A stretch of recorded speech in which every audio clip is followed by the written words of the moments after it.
So, hello and welcome to our second session today in the German UPA room.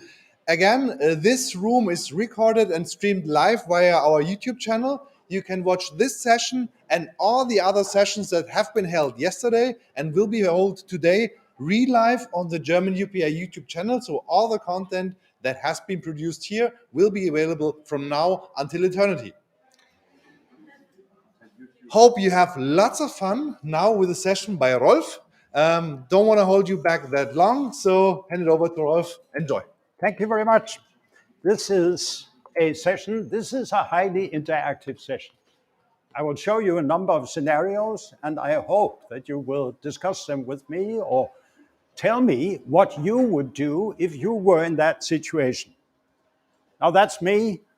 That's mostly for the record. I have been working as a UX manager for some years, and I've been putting down some of my experience, some of these situations, some of the dilemmas that I've been in on a number of scenarios. So this is how it will go. I will present a number of scenarios one by one. Consider what you would recommend. Each of them end with the question, what would you recommend to a certain person in the scenario? After you have finished your deliberations, we will discuss your and my suggestions in plenary. There will be some text that you need to read.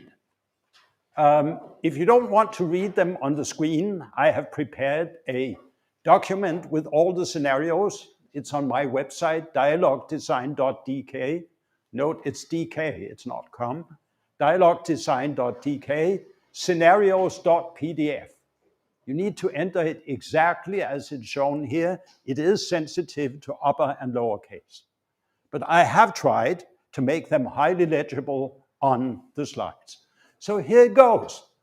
Here is the first scenario entitled, Why is your assessment better than mine?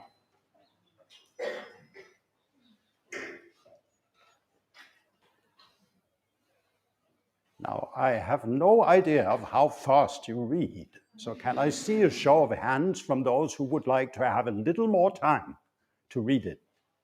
One person. Well, the rest of you, please deliberate. What advice would you give John? And then when you have some advice for John, raise your hand. And I have a microphone. And there was someone who promised to walk around with that microphone. So if there's something you want to say, and it's more than just one or two words, please raise your hand and you will get the microphone. Absolutely. Yes. So, yes, please. Hi. The first thing I would maybe, if I was John, I would do is to ask the other person which perspective was his team doing this analysis from, which factors that he did his analysis, because I don't know which perspective they were looking at. Okay, so you would ask Ronnie to explain his perspective, his background for disagreeing with John a little bit more. I'm afraid that does not touch what I see as the basic cause of this problem. Yes, please. Maybe it links to that, but I thought, okay, maybe get the experienced team together in a room, because it may also be that Ronnie wants to make a quick decision and he's basically presenting his opinion, biased view on what matters to the team. But he may not be the only one driving the decision, actually. So look at the team. I think if you got the teams together in a room without doing anything else, the room might just explode. I don't know, of course. There are serious forces at work here. What we have here, please. Yeah, Petr, hey, come. Thank you. Okay, cool. So, I don't think this is on. No. Is it a fake one? It's for the recording. Oh, okay. Sorry. Yeah. The problem is not. everything that's going on in the report might be written really well due to the criteria that he put out there. They're not trusting him because he just graduated. He's new in the company. All of that makes that the people don't trust him. So it's more a relational problem, I think, than it is the... All right, so you're saying it's a problem of trust. Yes. Now, how could he build trust? Yeah, I think... I agree with you, that's a good point, but how do you build trust as a newbie who is right out of college? Yeah, and so soon. Yeah, ask the question due to, I think he said there, his team rated it fairly higher. So what are the metrics they used? Okay. Maybe we can create a comparison, these metrics. Okay, right. No, okay. Well, there's one major thing, because why did Ronnie ask John? Okay. Because Ronnie asked him in the first place. So being John, I would ask that, why did you ask me? Because I'll give you the question is, why did Ronnie ask John if he doesn't accept the advice anyway? I'll tell you, that's because Ronnie has a check mark that says, do an independent usability evaluation. And he was hoping that John would come back and tell him, oh, it's just great. It's the best I've ever seen. You might want to change this full stop into a comma, and then it will be perfect. Now, the point is here that we have a so-called opinion war. We have two opinions that clash together. John on one side, Ronnie on the other side. And does anybody know what can you do? What is the instrument to make peace in an opinion war? Yes, hey. Who was it? Okay, you have to pass this through. Please pass it on. Sorry, I have my throat a bit sore.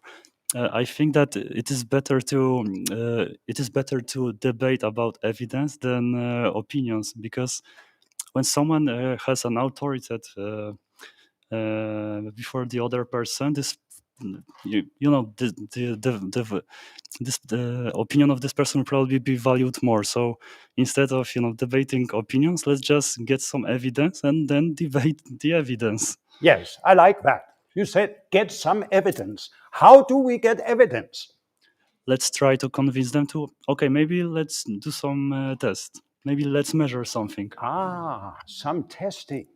Yes, that's a great idea.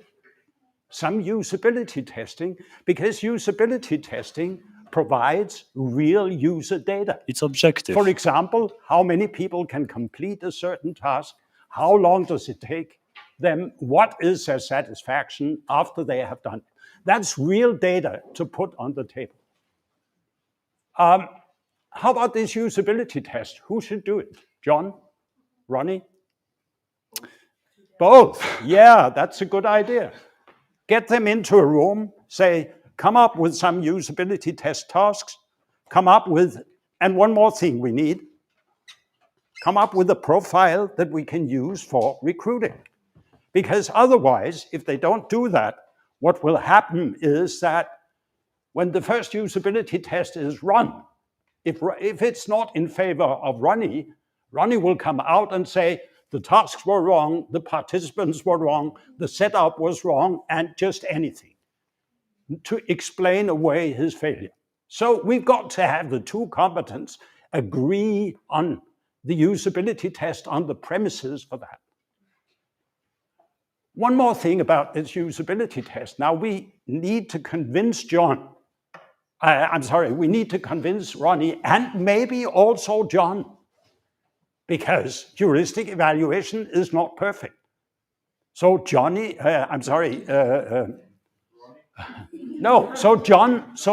may actually be wrong. So what should we, well, I better say that, I can't ask that as a question.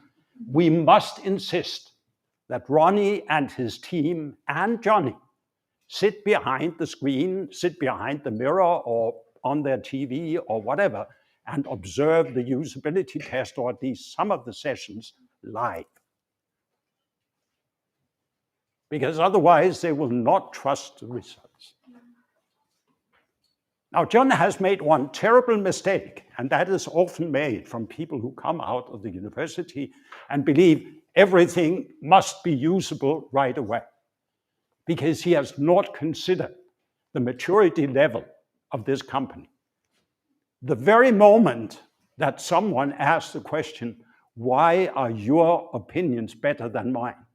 That is a sign of a low UX maturity. All right, so they have an opinion war.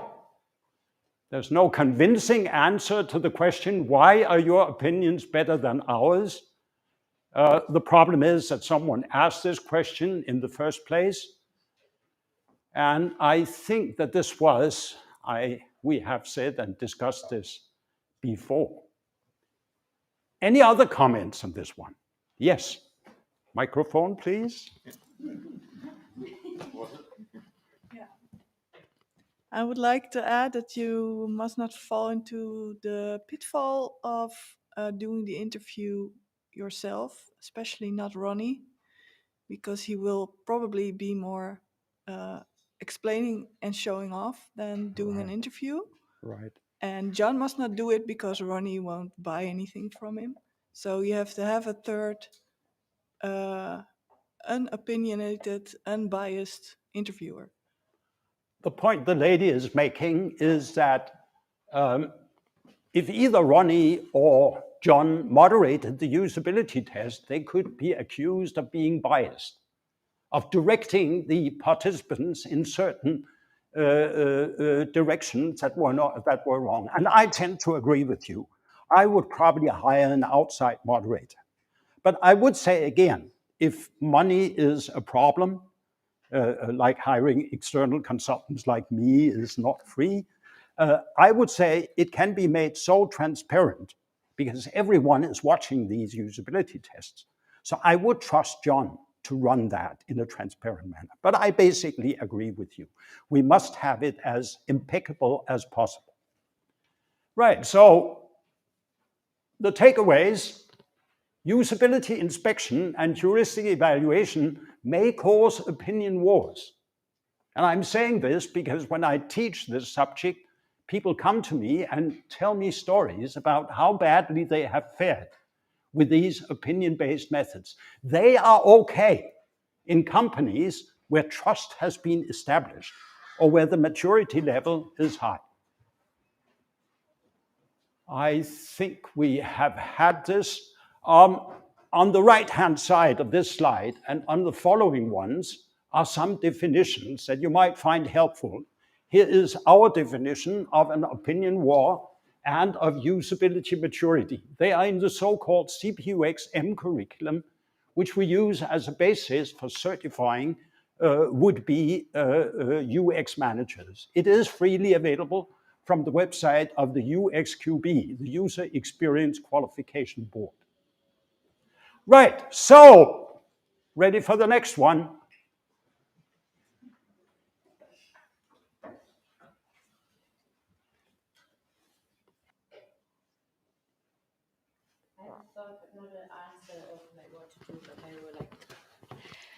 So I think what is somehow missing to me is linking it to the goals, kind of the organizational goals, because you're not improving it just for improving it to fix complaints. So there's like somehow the connection to what are the goals of the organization in terms of how the improvement should drive some, whatever it is, right? Conversion, revenue. So that's my first thought, is like figure out what are the goals of the CEO, make it concrete and link it to the designer's goals and how they work. I don't have an answer for how to do that, but I think that is something, because it seems a bit random to go in and do some usability tests and expect things to change. No, I can reveal usability test is not the wonderful right answer here in this one. No, I actually do have several strings to play on. But you're right. Finding out about the goals of the CEO and finding out the goals of the design team. Now, let me ask a question. How would you do that? It can be said in just 2 words, maybe even shorter. It can be said in 1 word. Yes? Yes, please. I don't have the 2 words, but No, okay. It would be good to talk to the design team and their goals. To talk to the design team the design team and find yes. out their goals, Yes. because their answer, like, or at least Demi Morgan's answer implies, they are also under a lot of stress, and Yes. people in panic don't work well together, and that might hinder that the results from the user research actually get into the products, and if they're not in the products, they probably don't influence the metrics. Very good. I think there's one thing that should be done. I agree with you. That is a very important step. Umar has not talked to his users. Umar probably goes around preaching to users. You should, or preaching to everyone who wants to hear it. You should talk to your users. But he has failed in doing so. Who are his key users? And you say the design team is one of his important stakeholders or users, whatever you might want to call it. There are probably 2 more that are even more important.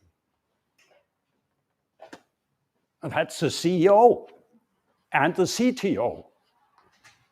So he should do a listening tour, and that was the 2 words that I was after. He should go out humbly and talk to these people, interview them. Hey, interview, that's a skill we know as UX professionals, hopefully. You know about interview checklists, and there are certain rules for good interviews.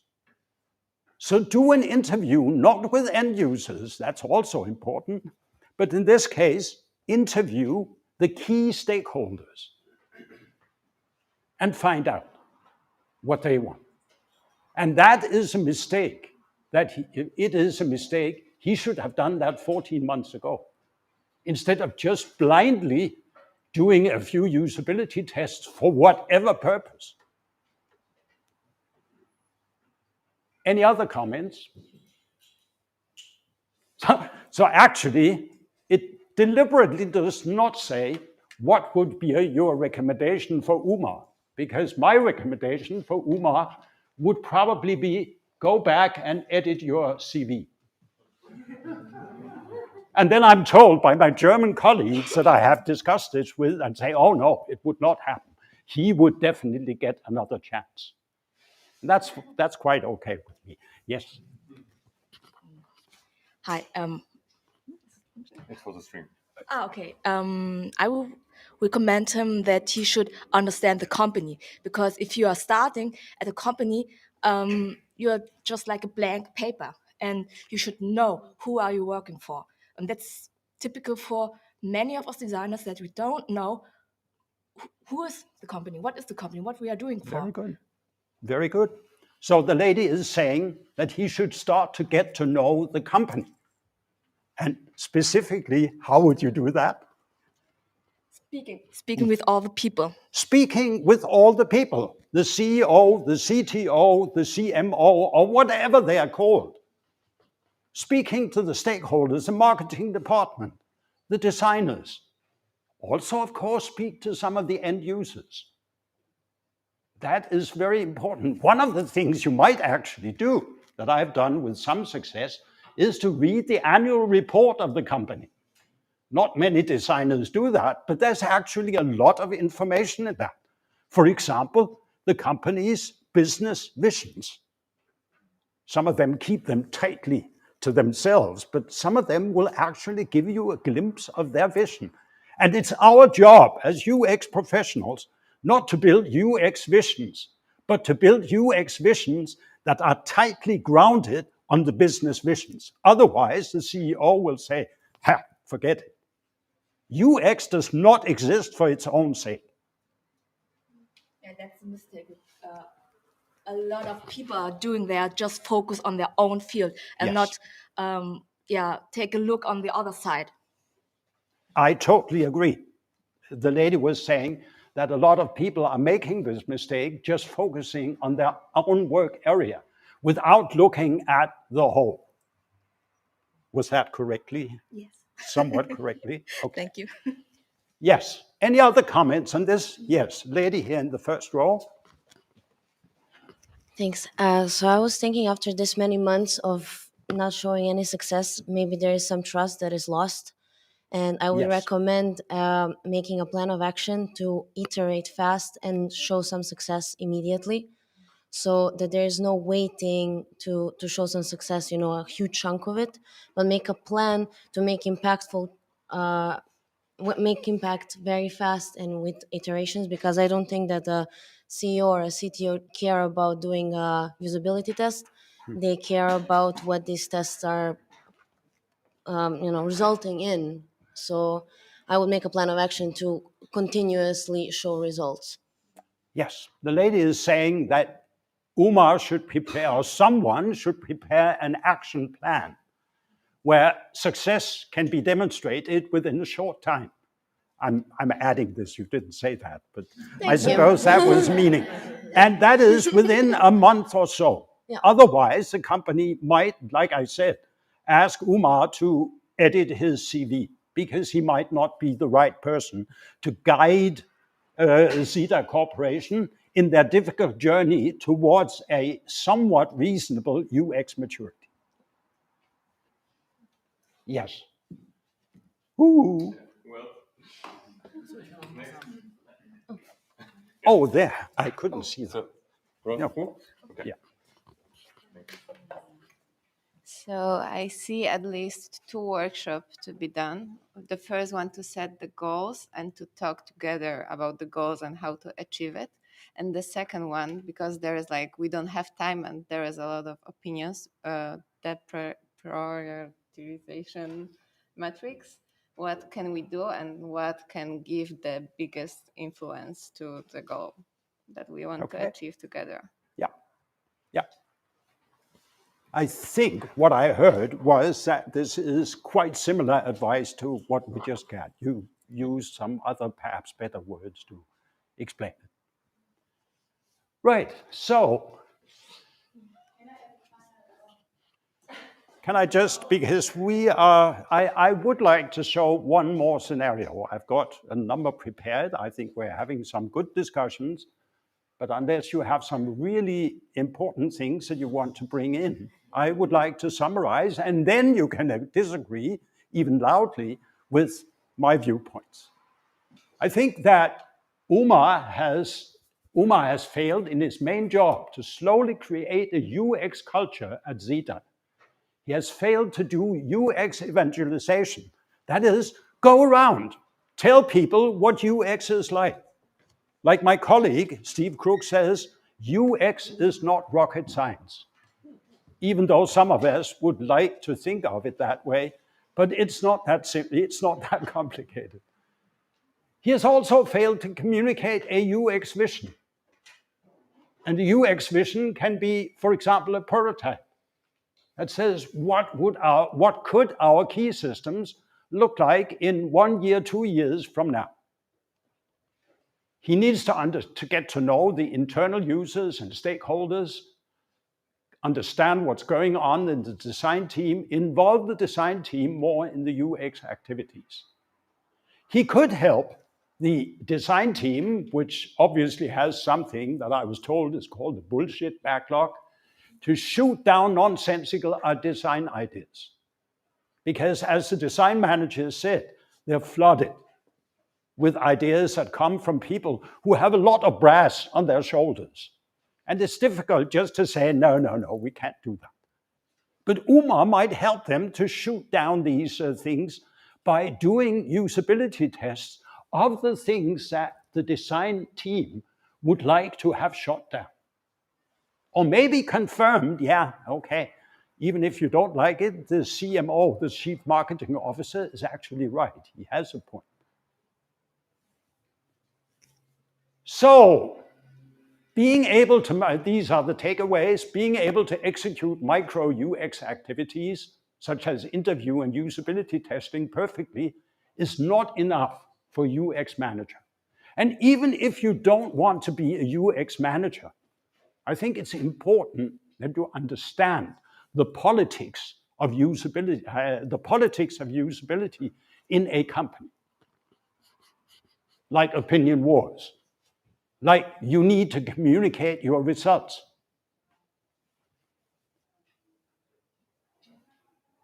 Oh yeah, one more thing. Umar should also show some interest in the user survey, because the user survey may actually be bad. It would definitely not be the first user survey that measured something that was either irrelevant or totally different from what people thought it measured. And here again, some definitions that you can look up if you want to dig deeper into this. Are there more comments remaining on scenario number 2? Yes.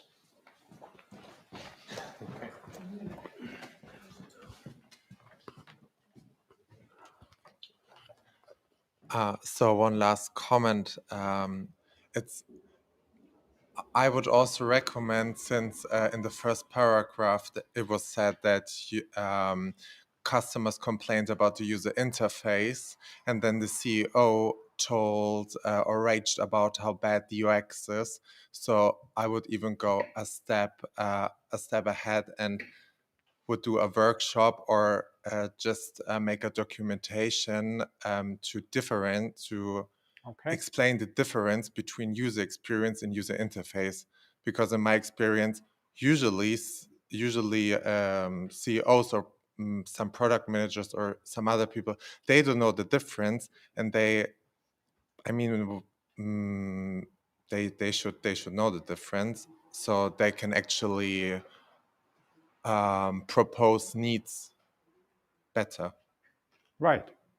So if I may repeat what it is that you're saying, you say that Umar should do a better work of communicating his results and showing the pain that the users of Zeta Corporation's systems actually face in their daily life. And that is, again, an important, very important aspect of every UX professional's job. It is communicate your findings. And of course, we know how to do that because we know how to write usable documents, don't we? Can I disagree with this one? Okay. I mean, I'm a user researcher and I've done a little bit of presentations and great insights, but things that were not acted upon. So it's a little bit the takeaway from the first scenario, right? And you put it here, the designers have to be part and they have to realize what the impact is of their design work. But also someone yesterday proposed it in one session. I haven't done it myself. How could you get someone senior stakeholder to attend the session? Because I think once they also realize that's the pain and that's the friction, kind of they get the emotional trigger. So I've been also quite unsuccessful with presentations, and I'm a little bit also moving and exploring different ways. And my question to you would be, how do you get the senior stakeholder to dedicate time because they hire you to do your job? How do you invite them? How do you get them to sit in a couple of sessions? Well, one of your questions is very simple to answer. How do you invite them? You just sent them an email. But the question is, will they turn up? And I think the first time you do it, they probably won't, unless you use your UX writing skills and your UX techniques to give them an offer that they can't refuse. For example, spend 15 minutes of your time participating in the workshop or observing a usability test or looking at this videotape. That may not help either, but then you can go use the grassroots method. Talk to the design team, get them to put pressure on their management, get their management to put a little bit of pressure on the higher level management, and so on. So I think that is a way forward. The next scenario.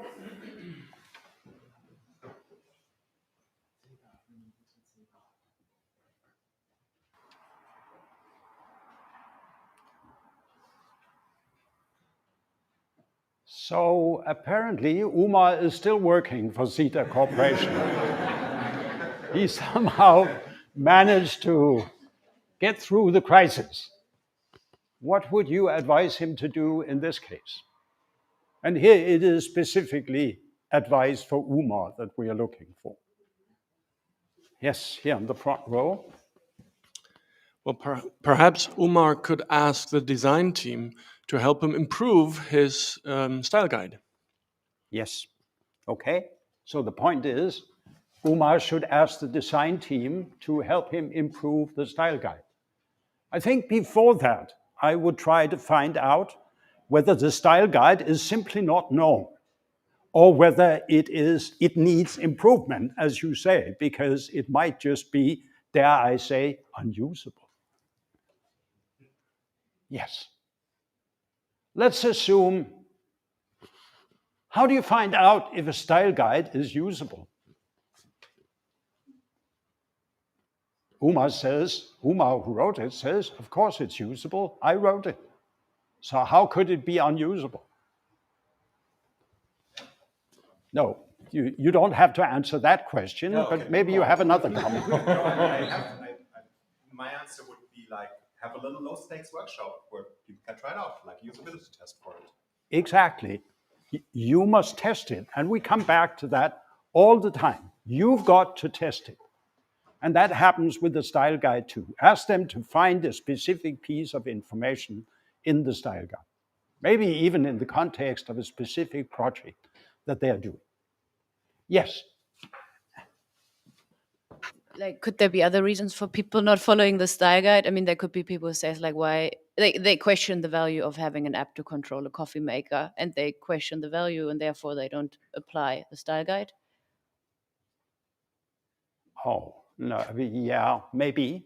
But again, that would clearly show when he started talking to the developers, as this gentleman suggested. I can't really imagine that they would, because that's a problem on a different level, in my opinion, that they are questioning. So you are essentially suggesting that they would be sabotaging the app because they don't feel it's appropriate. It's not sabotaging, but there's a concept of silent resistance where people resist through not doing a thing that you want them to do. Right? It may be that they feel it's a distraction. It may be not the app, but it feels it's a distraction because from other work they want to do. So that's like the little bit the investigation part. It may be the style guide, but it may be something underneath.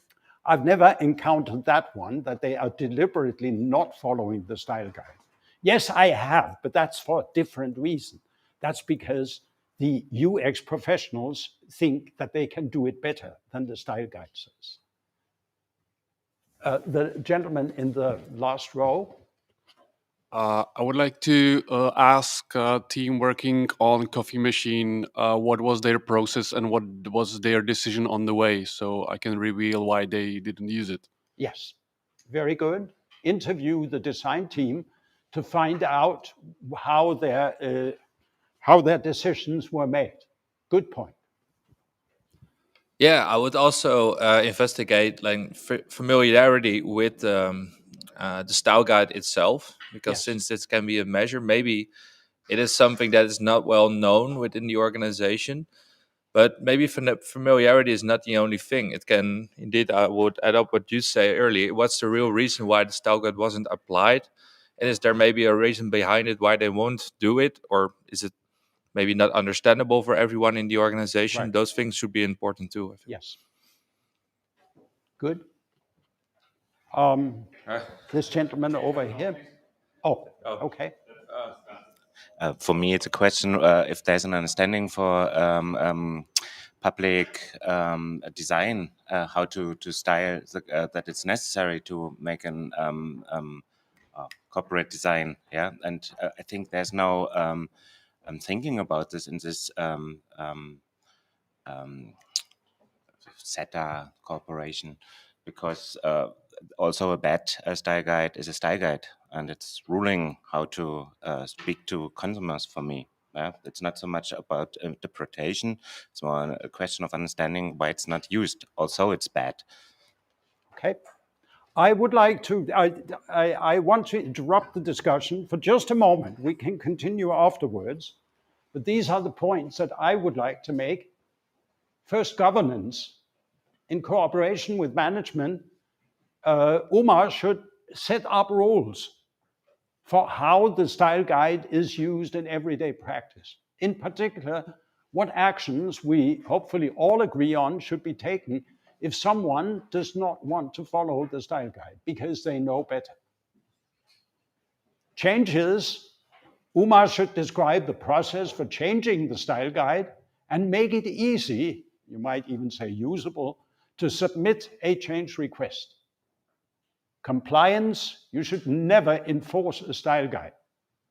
Don't hit people in their head with a stick if they don't follow the style guide. Instead, diplomatically ask them for their reasons for deviating the style guide. You know, you might learn something in that process. A checklist, Umar should consider creating a checklist, a short checklist, that captures the essence of the style guide. If he does that job well, the style guide will be used more than the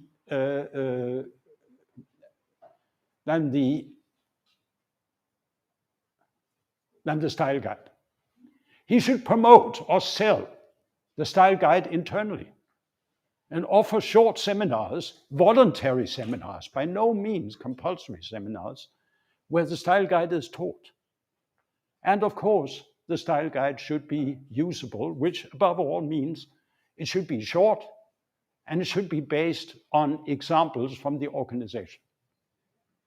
And non-trivial ones, please. But there is one thing, the scenario said that the other apps are performing better. So are the other apps who perform better actually considering his style guide? Say that again, please. The scenario said that the other apps were performing better. People were complaining that this particular app is not as good as the other CETA apps. That's right. So did the other CETA apps follow the style guide from Umar? It didn't say that. Yeah. Maybe I should make that clear the next time. That's a good point. Yeah. Yes, so the takeaways here, style guides must be usable. The benefits of the style guide must be promoted internally. Ask colleagues who deviate from the style guide why they do so, and do they diplomatically. Any further comments? No. Okay. Thank you. No, it's the time is over, and I'm sure everyone wants to be first at the lunch queue. So thank you very much.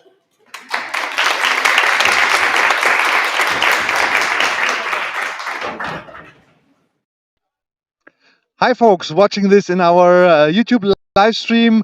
We're again outside of the booth of the UXCamp Europe and trying to find some voices from the audience, find out what they've seen so far and what have been their experiences, for example, also in yesterday's party. So I'll try to grab some comments from the queue in our lovely lunch. So maybe I'll find some person that I might be able to interrupt now. We're live on our YouTube channel and would really love to have some from UPA, which is also shared with the UXCamp Europe. So we're happy to hear some insights from you as organizers. How did it go, and what's your feeling so far? Say it again. How did it go, and what's your feeling about the conference at all? Going pretty smooth, I think. We're running out of small things like soap and and food, but nothing like otherwise the mood is pretty good. Like, people are engaging in the talks, and it's really nice to see people happy or interact. Not leaving, showing up after the party. That's I would say I take it as a good sign. Yeah, we all look 5 years older than yesterday because the party was great, but still enjoying ourselves. So enjoy your lunch. Thank you. Thank you. So maybe over to you. No interviews? No press, please. No press. So I'll try to continue my journey across the queue, and maybe I'll find some person that might share what did you experience so far and how was the party yesterday? Oh, it was super nice, but now I'm extremely tired and exhausted. It was super friendly and welcoming. Okay, great. Great. And what are your takeaways from the conference so far? Come again? What are your takeaways? What did you learn? Funny things, nice things? Lots of small things, but probably mostly I'm enjoying a very welcoming Berlin community, and not only Berlin, like in general, UX community of designers, and it is super inspiring. So thanks for your feedback and enjoy your lunch. Thanks. So I'll continue my trip and block some people that are still queuing up for lunch. So just doing for our YouTube channel a small survey and yeah, just asking how was the party yesterday? How do you feel today? And which sessions did you attend? The party was great. I think really nice venue. I don't have a hangover, so I'm feeling great. I don't know. And about the sessions, what are your takeaways from the session so far? I just attended a session about how you prove the value of UX to CEO and management. So I think that was really nice. Trying to talk in numbers for them to make it to make them understand you. Okay, great. Yeah, so not only welcoming our peers, also welcoming our managers. So what about you and the sessions you attended? I went to the improvisation session. This was really nice. So it was about how improvisation theater can help us also in the UX field. And we did little exercises, warm-ups, and it was quite energetic. Great. So as you can see, a very broad spectrum of topics we are covering here in the UX camp. So thanks and enjoy your lunch. So and I continue my journey, maybe across. Would you be available for a small feedback on the sessions you attended for our YouTube live stream? Yes, okay. Okay. Awesome. So what sessions did you attend and yeah, what were your takeaways?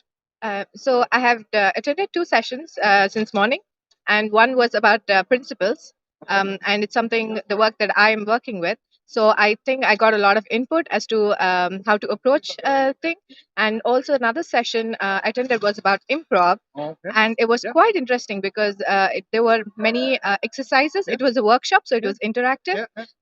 So we got to do exercises where we were just like laughing, having fun, but also learning a lot. That's great. So yeah, I had fun and looking forward to more sessions. So Awesome. Thanks for the feedback. And seems like the improv workshop was great. So second, great feedback for that one. So you in the live stream, unfortunately, you missed something. But if you want to attend some of these sessions, BarCamps are ongoing all over the year. For example, in 2 weeks' time, we will have one in Erfurt. It's from the German UPA. It's our UX festival. If you already have a ticket for that one, congrats, because we're sold out. But you already can enter your or register with your session there. So go to the website germanupa.de, go there for the UXCamp, and then you can already pre-register your session for Erfurt. We continue our journey by just walking you across outside because again, as yesterday, we have nice weather here in Berlin. As expected, as you can see, bright sky in Berlin and awesome crowd. So far, very positive feedback. The UXCamp Europe will be taking place again next year.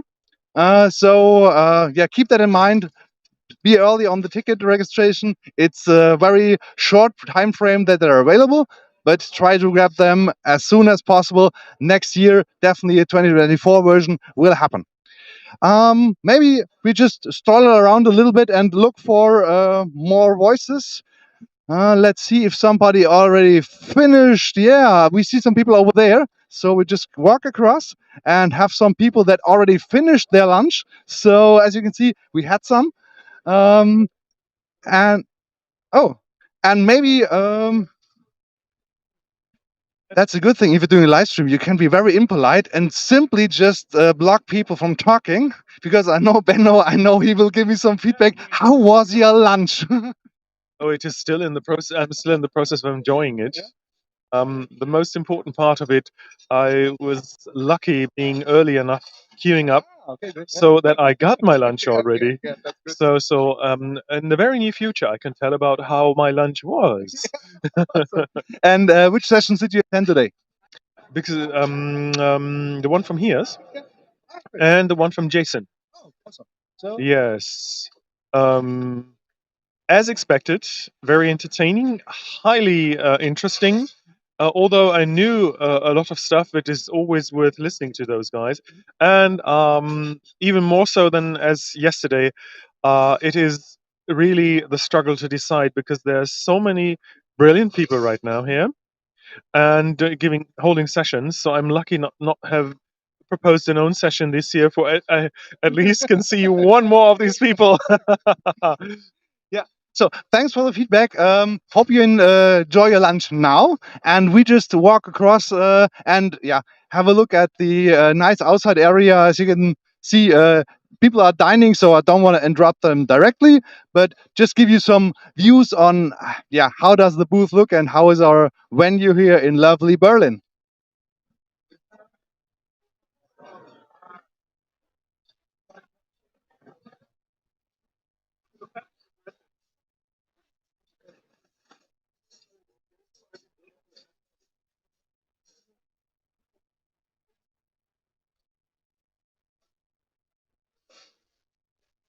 And then for last time, follow me. We'll take a tour inside through the yeah, booth of the sponsors. So let's have a look. Sorry. Oh, sorry. Thank you. Welcome. So.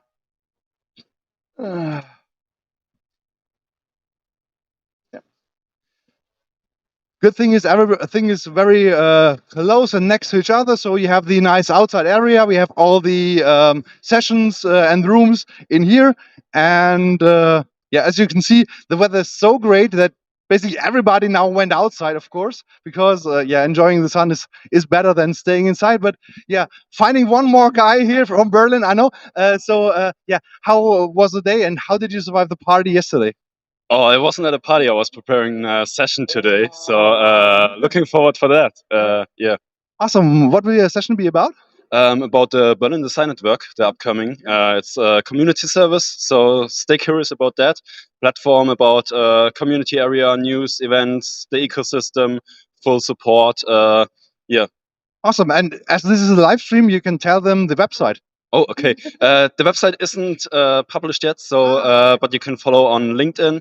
And then when you're interested, we are reaching out for testings in the future to make everything accessible to the people. And yeah, it will be for you, from the community, for the community. Yeah. Great. So follow Nick on Instagram, on LinkedIn, okay. Maybe also Instagram, but mostly LinkedIn. You find all the details there. So enjoy your day and see you later. Yeah, bye. So, continuing our journey through the empty hallways, honestly, as said, all the people are now enjoying the outside. Sponsors like IBM are here and just want to take you to the tour of our own booth. So, follow me, please. Having the board with all the sessions.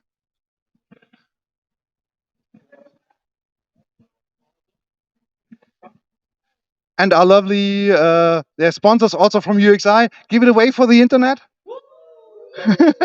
See, UXI, yeah, friends, partners, people we love sharing the booth or the setup. And then, last but not least, our own booth with our lovely Frede and our volunteer, Jim. Yeah. Okay. Great. So yeah, maybe just as we're grabbing some voices from here, short introduction about yourself and what did you do so far and what did you experience here at the UXCamp? Hi, I'm Jimmo, and I'm first here in this UX camp, and very happy to have the sessions and to listen different sounds about the UX and the new trend here, and very fun. And I'm happy for the ticket from the German UPA, so I'm also like to helping here and have some new connections. Really nice.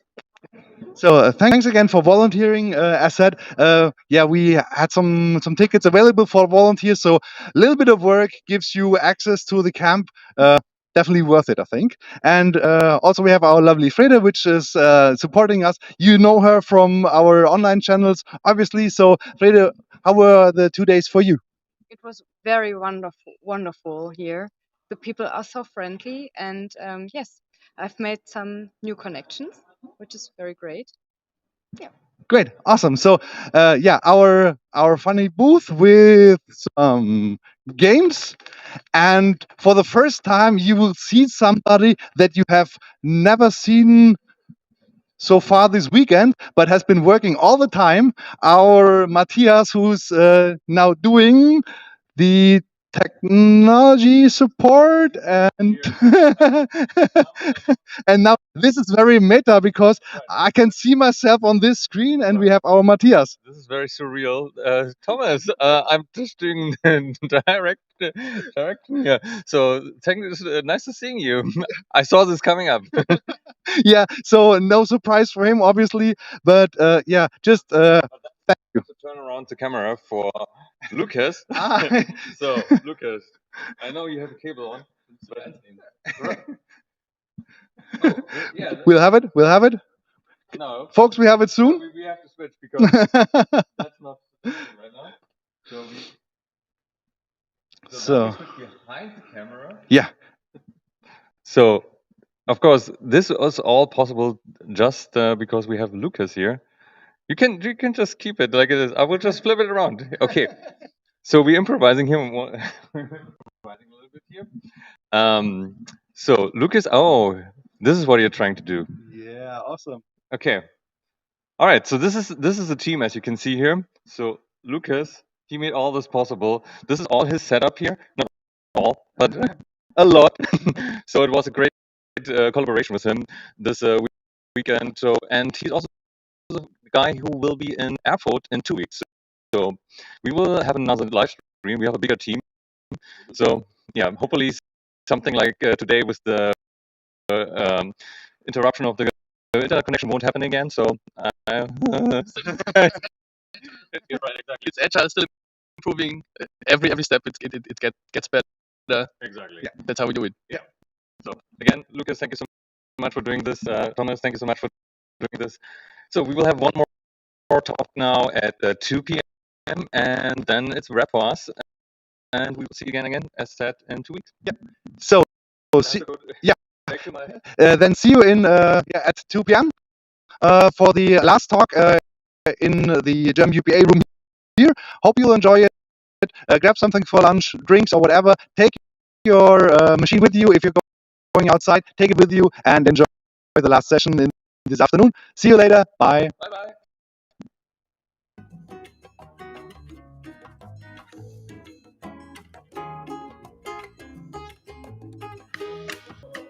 Yeah, maybe.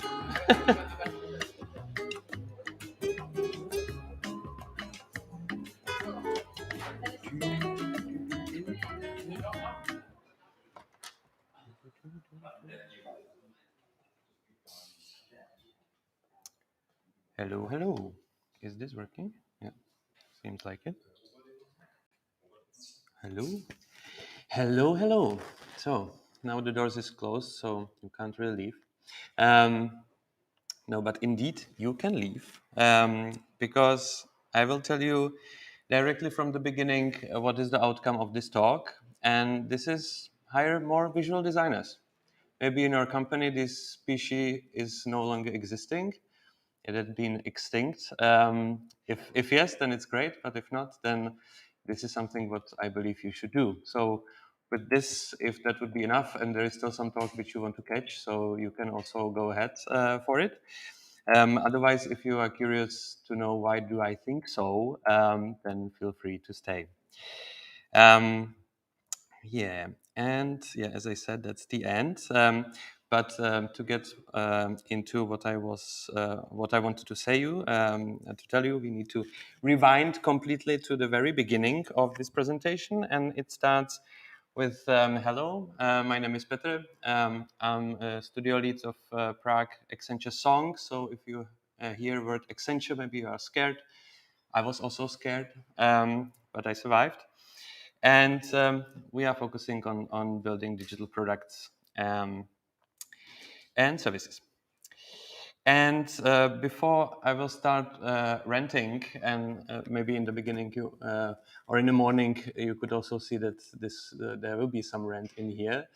I want to celebrate. I want to celebrate our success, and I think that everyone in here should be proud to what you achieved, like how great, amazing digital products you've built, the products which are tested, built in agile way, where designers and developers collaborate.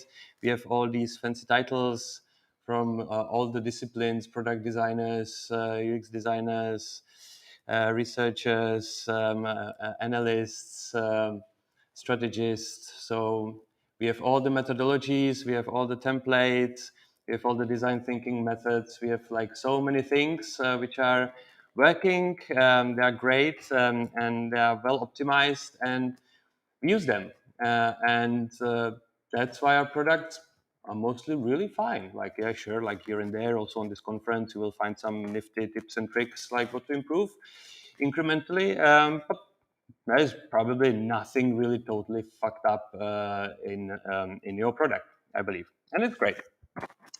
And it's great, and it's kind of like going and going and improving slightly here, slightly there. You will tune your product and until it will be just absolutely flawless. But also take a look around, like what we are really building collectively together. And here in this room, like everybody is really completely individual. There isn't anyone same as any other person. But if I would do some guess, and I already did this kind of exercise in the morning, I believe that this is something what resides in one of your pockets. That's called Slack. Maybe it's a slightly different. Maybe the circle is more on the left side, on the right side is slightly bigger, slightly smaller. There are 3 or not 2 and something like that, but it's basically kind of very similar, I believe. If you are going 2 days a week, 1 day a week into the office, it probably looks like that. There is some plywood, it's bright, there is some vivid accent color of your corporate branding, so it feels you energized and connected with your brand and productive. And there are these like phone booths and all this kind of stuff, kind of very similar, I believe. And when the weekend hits and you want to go for a brunch with your friends, you probably go to something like that. Maybe in Berlin with a little bit more of black, but otherwise, I believe it's something like this. So what's happening? Like, what is really happening? And everything is really the same. It's just absolutely insane how much sameness we produced. It's crazy. And I want to illustrate it a little bit more. This is a little bit over-aesthetized bar chart. The black bars shows amount of cars produced and sold in monochromatic colors, so white, black, and shades of gray. So you can see from 95, it was roughly 45%, growing and growing and growing into 10th and 15th, when it was more than 85% of all the cars were produced in shades of gray. And it's also what you see on the street. It's slightly improving, so there is some hope for the better, but it mostly looks like this. Next example, movies. Delightful. 60% of all the movies are sequels, because the sequels are absolutely resilient. So when you create a new movie with new script and it just does not succeed, you need to do the hard labor again. Whilst if you make a series and the second series just crap, the people are resilient, so they will still continue watching it. And it's even worse in gaming. 70% of all the games are sequels. So we don't go into any risk. We just recycle what is there. Products, physical products. These are all different brands or the same stuff. That was the same like with iPhones, but not only with iPhones. Like that's not a problem with iPhone, but with all the phones. Like right now, also the YouTubers which got their views on reviewing the mobile phones, they are right now have really nothing to tell about them. So they start to review mobile phones in bulks, like 2 or 3 at the same time, to generate at least like a content for 10-minute video, because there's just simply nothing to talk about. It's just the same.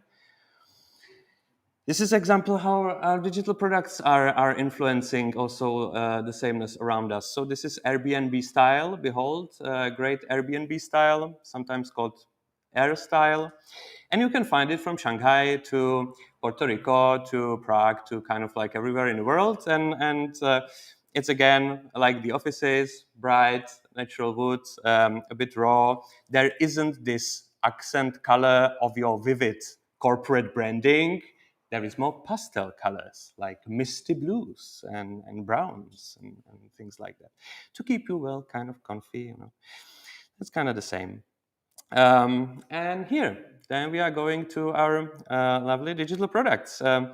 And these landing pages with these lovely illustrations, which you will just grab and slap it to every landing page which you want to make a little bit interesting.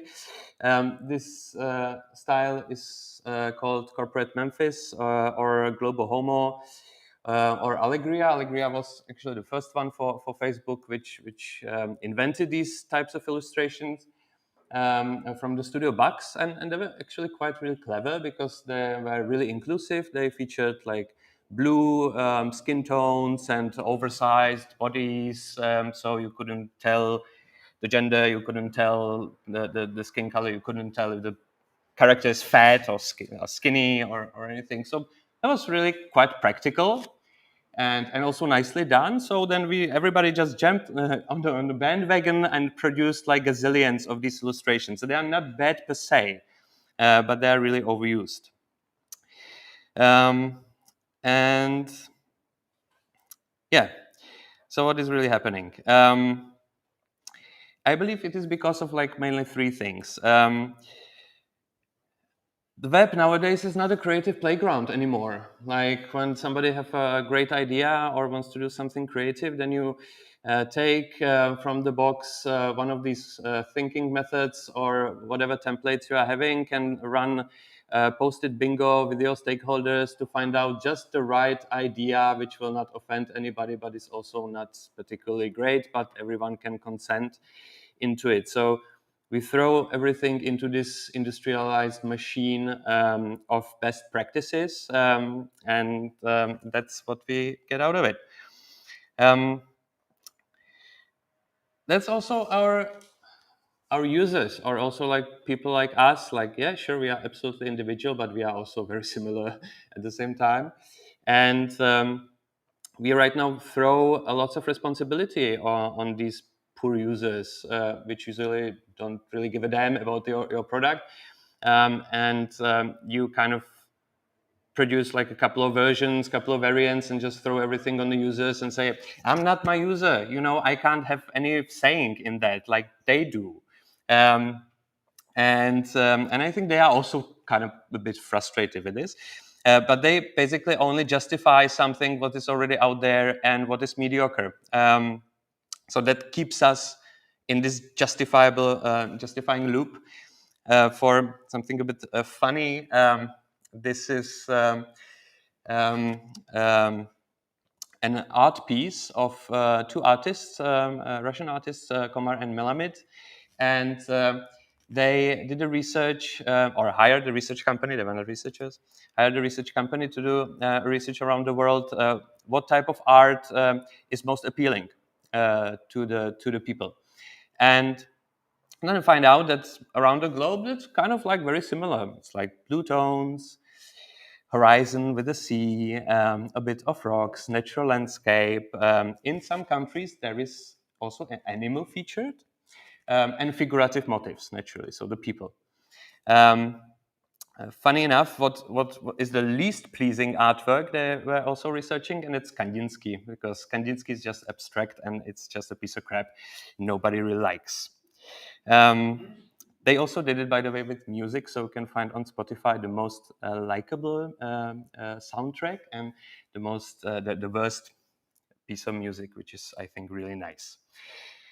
So these are these people, and I think that the third item is also money, and all this kind of like risk-averse culture which we built, and ubiquity of money, and also the problem with internet, and that it was not really based on a good monetization scheme. It was based on utopia, which was really nice, that the access to the information will be for free.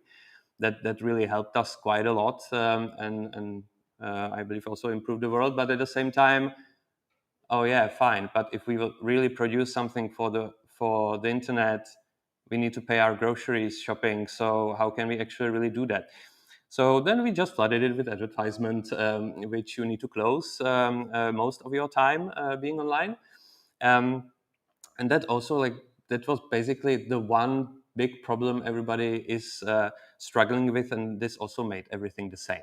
So we are for a decade trying to fix this issue. So we invented 3 different or 5 different column slabs with different subscription plans.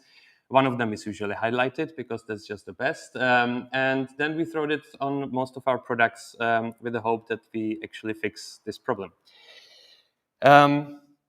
So yeah, I think that we really stopped designing for love. The things which were really exciting about digital, about internet, we are just like producing things, and I believe we are not that excited anymore. We are just repeating what we already see, and we design for ACs, for acceptance criteria, and we don't really design for love and excitement. We are not looking for anything what is new. We are just looking for something which already works somewhere else, so we could also copy it to our own company, so it would work there naturally as well. And new also means risk. No stakeholder in the room would say, oh, that's a brilliant idea, because it's just new. And also that's the patterns which already settled, the dust of patterns. So what if the button would be somewhere else, or it would behave kind of in a new way? So the users would instantly like jump out of the window, because they would be just absolutely terrified with what we decided for them or installed for them. And we are taking things, I believe, which are easy, which are low-hanging fruits, so to say. Maybe you heard it in your company a couple of times. I definitely do.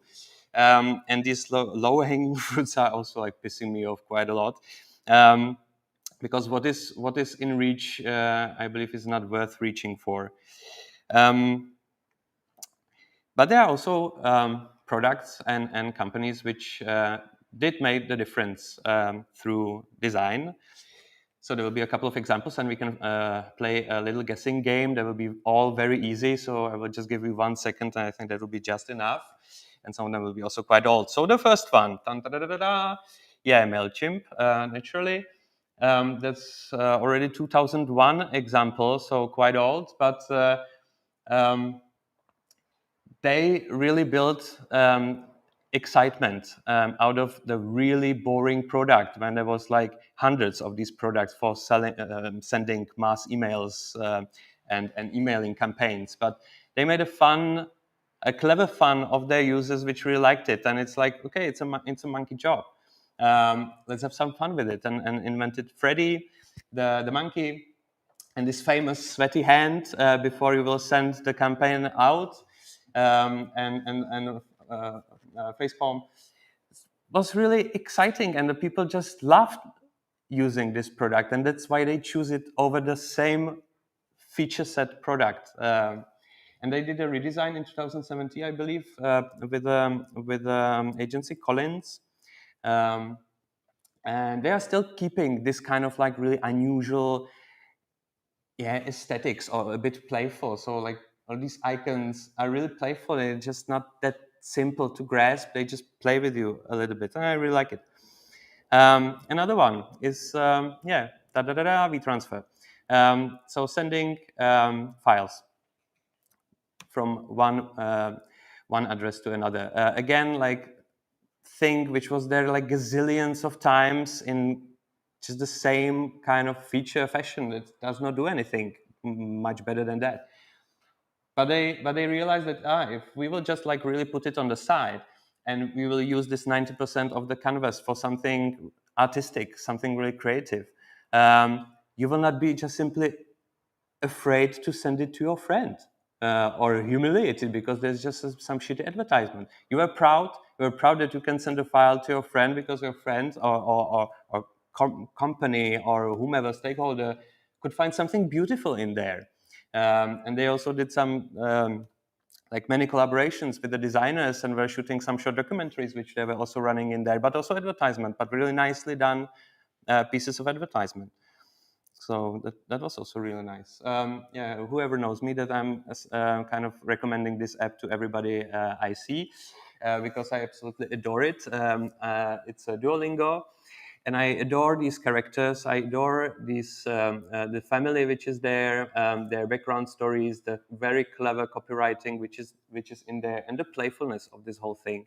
It's just absolutely gorgeous and joyful to use it. And when they tell you the sentence in this language, they are opening the mouth. Like, there's just so much love and motion design, so well executed in this application. So it makes a difference, and it really stands out of the crowd. This one is a bit kind of like Czech American thingy that's around, and that's basically a teleconference system. Which is the most annoying thing in the world, to call somebody on the with the face. But they invented a genius thing. They just made a rectangle circle. Wow. And it really works. The people are using it because it's just so much fun, like so much more fun, because there are the filters and games. And again, like, the feature set is not anything what is like separating it from the others, but a pure delight on which this one is really based. And I believe that's almost the last one. Who knows that one? Cool, yeah, Arc browser. Again, like, it's a completely, I think, like, super enthusiast product. It does have also some features which are quite nice, but also it's absolutely delightful. And they also recently launched this iPhone companion. And if you saw the launch video, the only thing which they were talking about is that you can synchronize the backgrounds between the desktop and the mobile app. And the comments below it were like, "Oh wow, this was something what I always wanted to have, like synchronized background colors. It's just so gorgeous, so delightful." And then they haven't shown, like, in, like, I think 15 minutes video, just any web page how it loads in this companion app. Like, it's really just based on not just, but a lot of it is really based on really great aesthetics, and that works, and delight. And from the hardware products, this is a company I really like, Nothing, and I believe they have again also like a different take to technology. They want to make tech fun again, which I totally buy in and really like. And I would like to play you their manifest, and this would be the first video. Cool. Can I?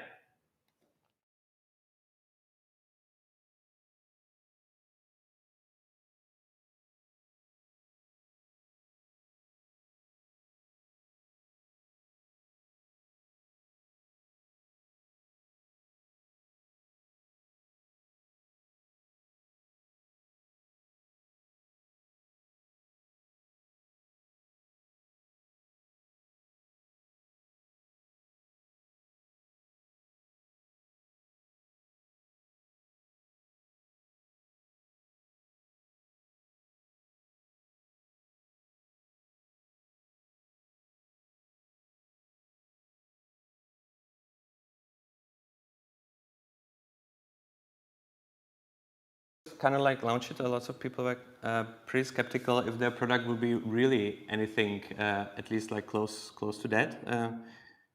It's a bit close, but I think it's anyway brave what they are doing, and I really like it. But not to be ranting. Now it's a time for change. Now we are at the crossroad of all this boringness, and we can really change it. Because we already mined this Web 2, I think, to its very limits, and there isn't many things we can still discover. But we are very close to some new technological paradigms which could uncover the new playground for us. And these are these three things. it's a Web3 or NFTs, blockchain, and things like that. It's not nowadays the top hype, but this technology is there, and it's definitely important, and it brings a lot of new topics. It's a generative AI, of course. And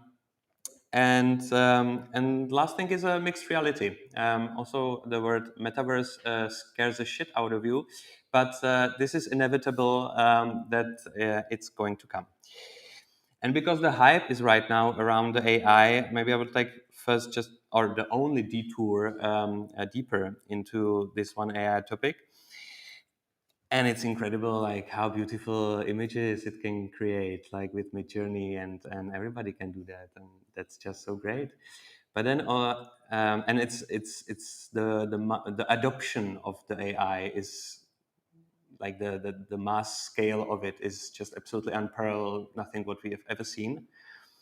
But at the same time, that's also like what kids can do, and what your dad will be doing like in a few months, and everybody will be doing all these things, and they will just simply generate the unparalleled mass of the same things we have never ever seen before. And we can already start to see it, that there are the patterns and the things kind of like start to look the same, even though it's just like a couple of months, I would say, old. But I'm not really depressed from it. I think that there will be a lot of space for true creativity to do something very interesting out of it, where really the artist can connect with this medium and create something really meaningful out of it from this mess of sameness. So there is a potential, but it will not be this like one technology which will open some new era of creativity. It will not be the only AI or Web3 or mixed reality. But really, all these things combined together will unlock this new potential. Because same as with the invention of web, you basically need some unique access to information, which is in this case basically AI. You need new delivery model, new distribution model, which is a Web3 definitely. And you need some new form of experience, which is mixed reality. So on this joint in this joint technological revolution will be the new absolutely new creativity. And what do you need for this new creativity? Now we are kind of like going to the end nearly. So you need designers, naturally.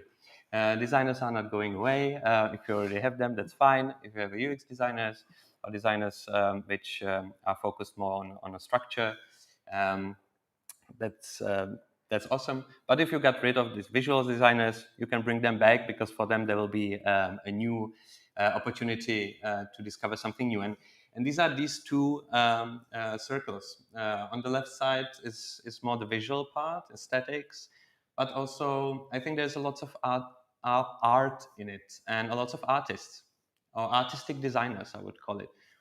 And I believe that you will need these types of people to help you uncover and experiment with this new medium, because the way how artists are being taught is something a bit different to how like we are kind of like used at school or used on the conferences. We are usually being taught on a way that we see something being told us or being lessoned, and then we are trying to incorporate it and start using it. But the artists are copying Van Gogh, not to paint like Van Gogh, but exactly not to paint like Van Gogh.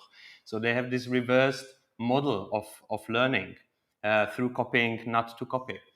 And that's why I think that it will be very important to have these people to help you discover something really new and disrupt what will be coming out of it.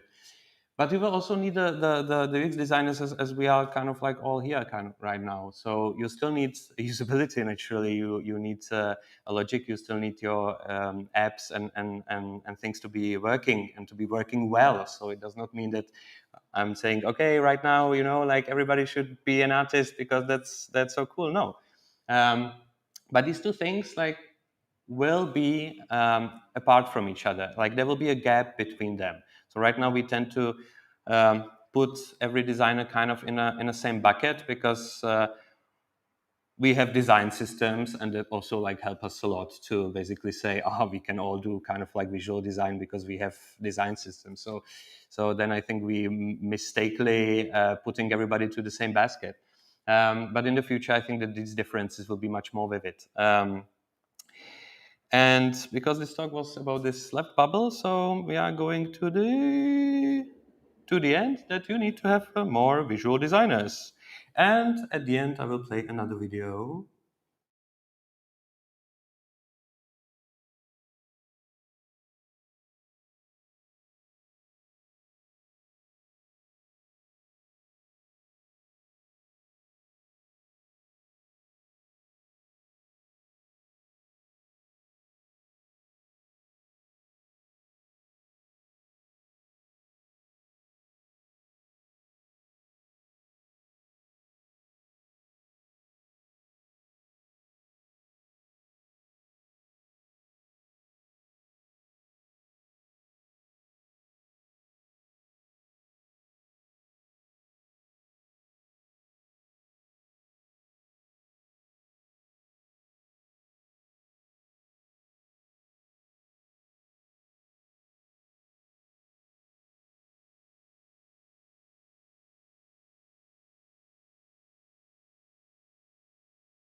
So here the music ends. That was from nothing as well. And thank you very much.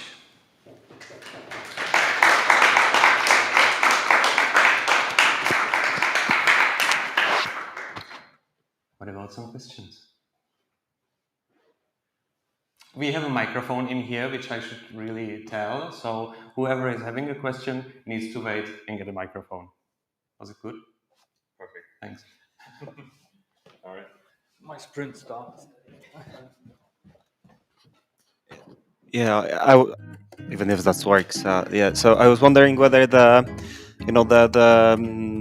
aesthetics that you were showing, isn't that that we are just looking from a very narrow point of view, where we look at I don't know, situation from last 3 years, 2 years, where it's definitely some aesthetics there, and it's common around the products. But when you look from the broader point of view, and when we look at even the internet from 2000 or 2005, it was very different.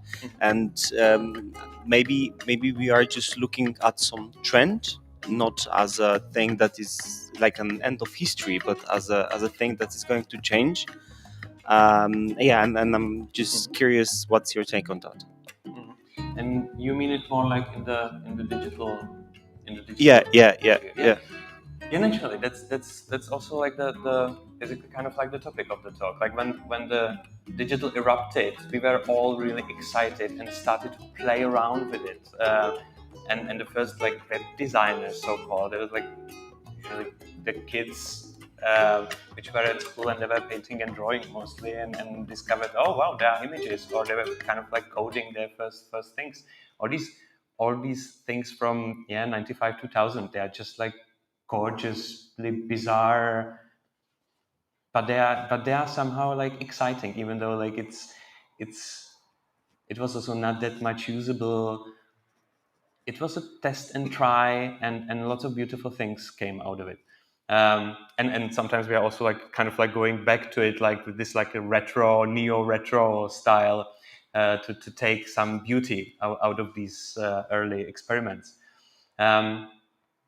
But then it really industrialized, and I think this is like what we really see there. Like we optimize it for scale, and we didn't optimize it for change that much. So it really settled.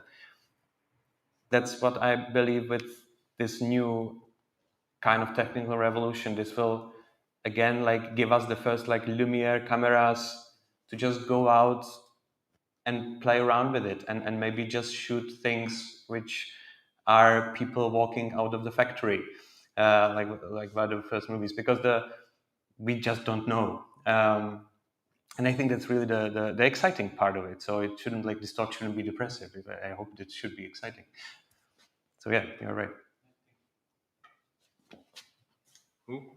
Yeah.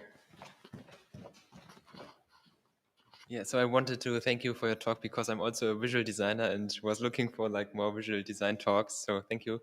And I wanted to ask how you have you or do you have tips for like implementing more like individual styles? Because in my experience in brands, it's so difficult to be more extravagant, and I always want a more basic design, and it's super hard to be more challenging. This view.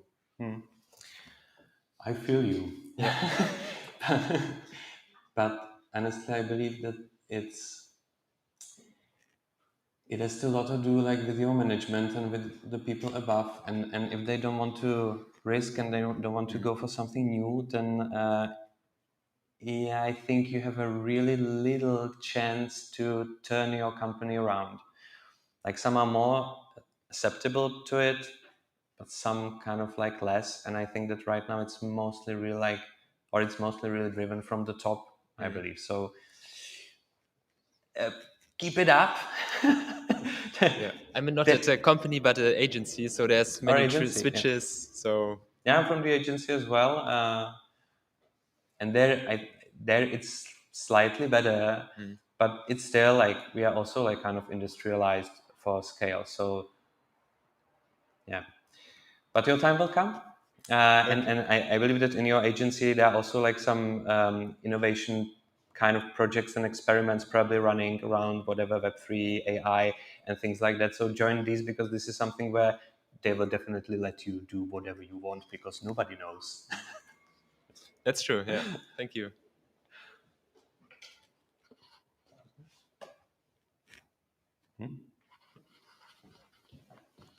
Thank you also for the talk. It was very interesting. I wanted to ask, in the beginning of the lecture, you said that sometimes we just do all the best practices and we are too scared to make something what doesn't fit the usual patterns. For me, I'm also scared, always scared. And I wanted to ask, did you ever had some case when you didn't do the best practices that everybody does, but you just did how you felt and it really worked out?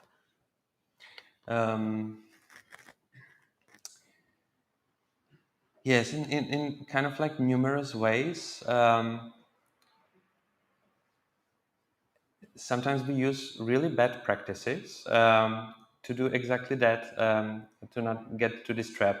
We don't document much, which causes a lot of issues, but also teams are starting from scratch, where we like see a learning and value in their struggle. So we keep them kind of struggle by design. Sorry for that.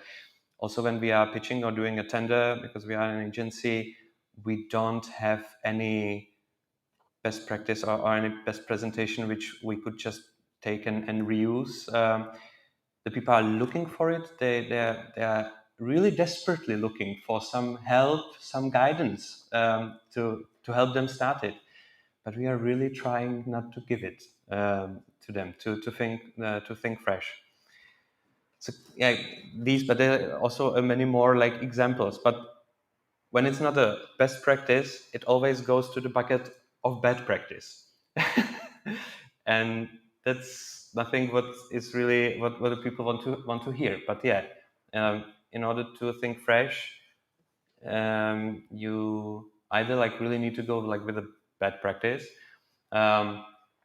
or you can also like find a way how you can adapt something, because what works in other companies definitely does not work in yours. It's like very unlikely that it will really work. And you are trying your team and the construct of your company to fit something what you have seen somewhere else, because Spotify does that. You know, so So yeah, play around with it a bit more freely. Like we are also like doing a couple of workshops when we just say, okay, so these are the things which works. Maybe make, like for our company, we believe like that this could be something we relate to, this could be something we relate to, and then we try to do some kind of like different type of agile-ish, also waterfall-ish kind of playing around with these things. Okay, thank you.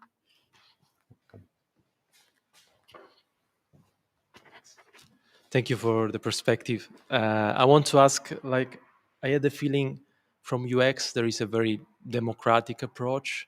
Usually, like, it's very like, I say, it's justified, and the artistic is. I have the feeling there is a lot of ego, Yeah. like owning the idea, and love, of course, is attaching you to the idea. So I was thinking, do you have any suggestion how to combine those kind of very different approaches? And I was thinking about like the monkey in Mailchimp. How do you know how it came? This idea was an idea from the founder or someone specific, or No, I don't really know the Mailchimp how it came, but there's like a lots of kind of startups really went through like from some ego of some kind of psychopath, and they worked, and some of them did not. Yeah, well, this is a good question. Yeah, definitely. In the more visual design, but also like when you go to also like advertising, then you find a lot of very egoistic designers. First good thing is to try to understand why is it like that, because the visual designers are not born with this ego. So how it came into play, and I have it as well, I know, because when you can't really measure the aesthetics, you can't have any data on it, like is it good or is it bad, or I don't know, then the people will tell you, kind of, oh, this was really nice, like I really like it, and you say, okay, so I did probably something good, like out of my imagination, out of nothing, out of thin air, and then you do it again and again and again and again. And when you get this good feedback, because like my dad, for example, can also think that he's a designer, but he's not. He just didn't get this feedback. But not because like he's doing a trash and I can measure it and tell him. Then this ego builds up. You are getting good reception, and then you start to be strong with it. And when there's another designer and say, okay, but I was always strong with this, so we will do it like that. And I would say, no, I was always strong with this, so we need to do it like that. And I don't know, like from my experience between the UX designers and visual designers, I really haven't seen the clash, because I more really seen the collaboration, because what the visual designers does not have is this really like more like really structured approach, more data driven approach. And we really need these partners in crime, otherwise we will just go chaos. But more with really good like senior designer or director types of designer, when they are working on the same project and kind of like from scratch or something, so they can really realize it themselves. That's sometimes a bit tricky to find a way how to bring them on the same boat and not to have them like just kill each other. But there are some methods how you can do that. but mostly just appreciate them and say that you really like it. And then you can find some ways.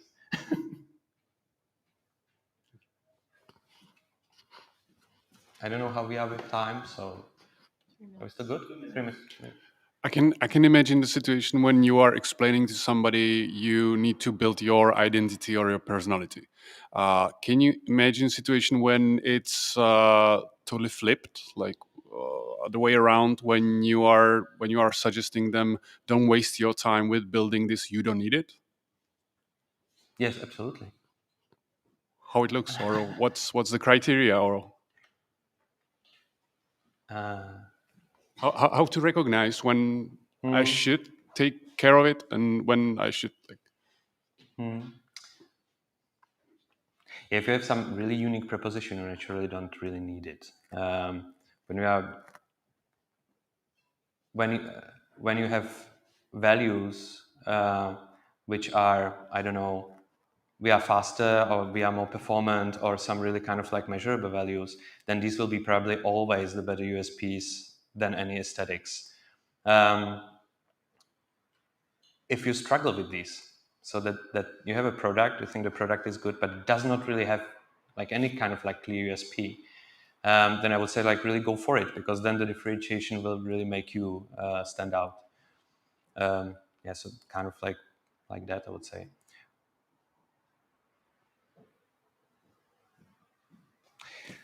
Thank you very much. Enjoy the rest.